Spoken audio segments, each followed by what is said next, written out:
I would say, and this is someone, I'm British American. I've spent most of my life in the States. I've been back in the UK for 10 years now.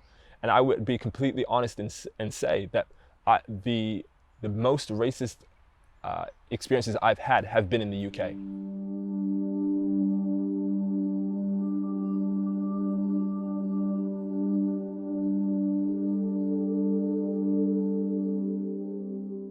Racism is as much British as it is American. And one of the things that makes the racism in the UK so dangerous is that so much of it is covert.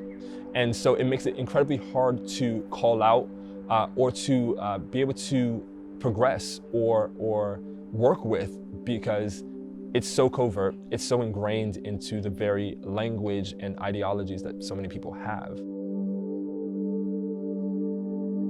It could be, and I'm walking and then someone crosses the street, literally just because they feel threatened, or they hold their purse closer, or they check their wallet to make sure it's still there, or they lock their door. And then you have to go to work and experience microaggressions or overt or covert racism or prejudice there.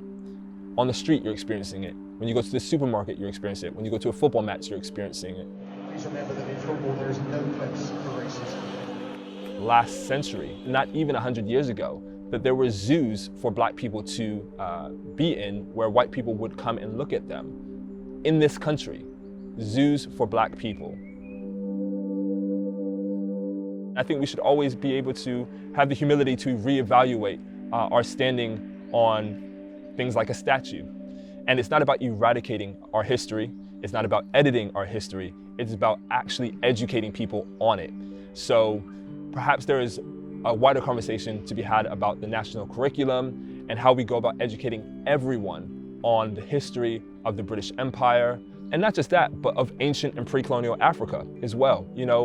It's not just black people who haven't been taught that history. We all haven't been taught that history. And that is a detriment to all of us when we aren't being taught literally the history of our world.